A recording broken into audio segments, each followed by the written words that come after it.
Officer is suing the Hennepin County Medical Examiner's Office. At issue, what caused the officer's death? Tonight, the Fox 9 investigators reveal striking new evidence that challenges the official ruling of suicide.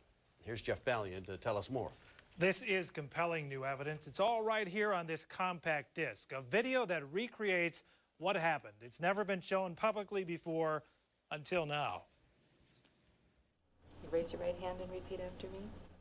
He was a promising rookie, I, Ryan Martin Heft, a young man do solemnly swear That I will about to support the follow in his Constitution of the father's United footsteps. States. You're fighting for him after 5 years. It's terrible. But 3 months after sharing this proud moment, Officer Ryan Hoeft would die mysteriously.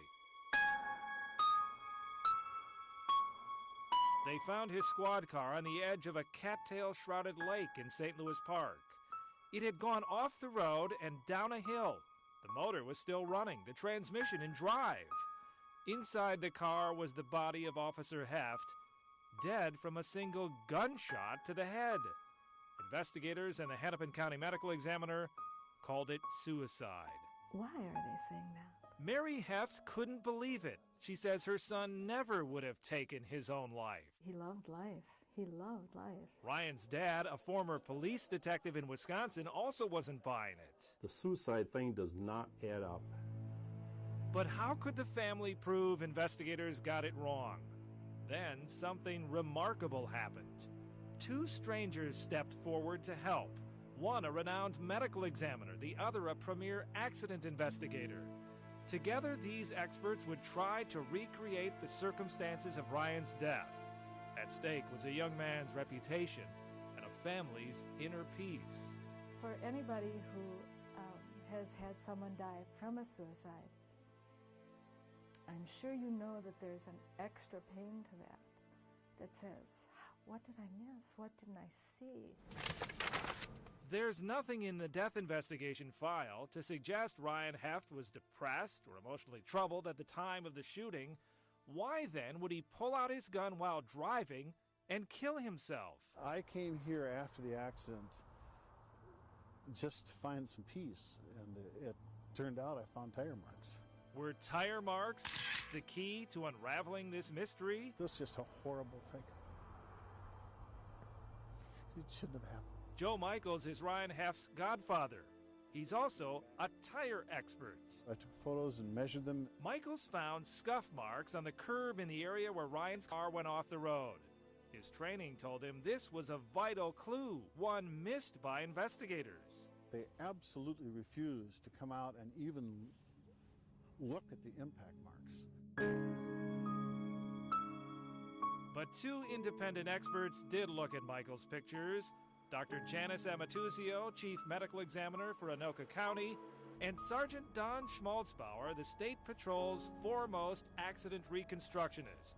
They were so intrigued by the evidence in the Hoeft case, they decided to investigate at their own expense. They didn't owe us anything. I mean, they don't know me. After reviewing all of the files, Amatuzio and Schmaltzbauer concluded the death of Ryan Hoeft was much more likely an accident than a suicide.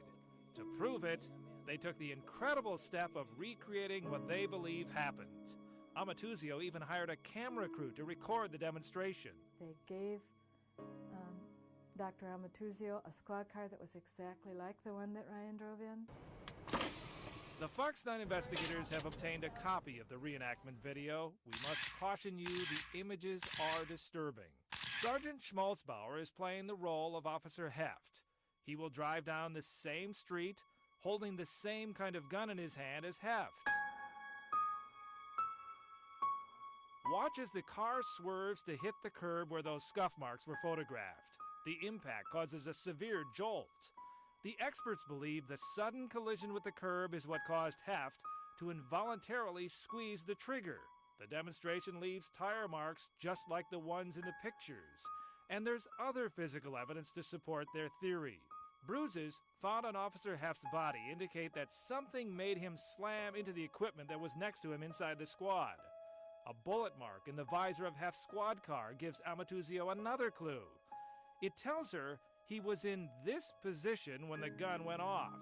That contradicts the findings of the original investigation, that he was looking straight ahead when the gun was fired.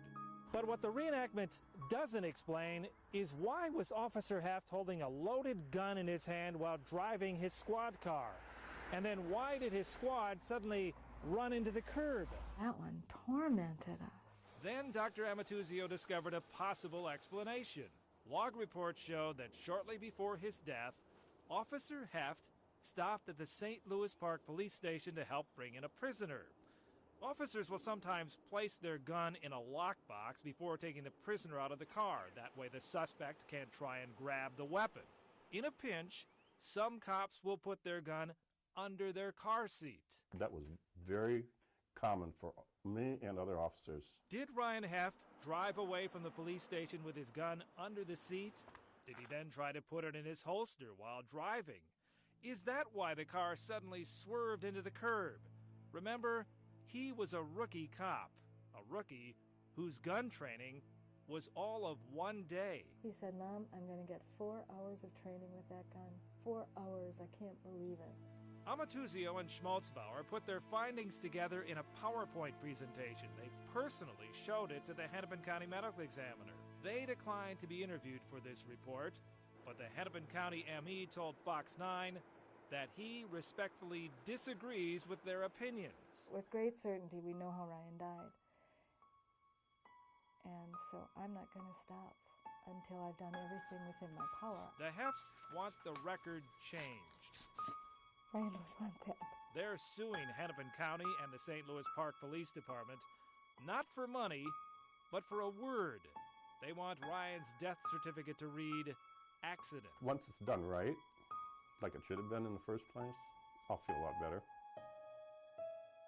The original death investigation was handled in Hennepin County by the medical examiner and the sheriff's office. Both declined to talk about the case given the pending lawsuit. St. Louis Park Police also aren't commenting. I'm Jeff Ballion for the Fox 9.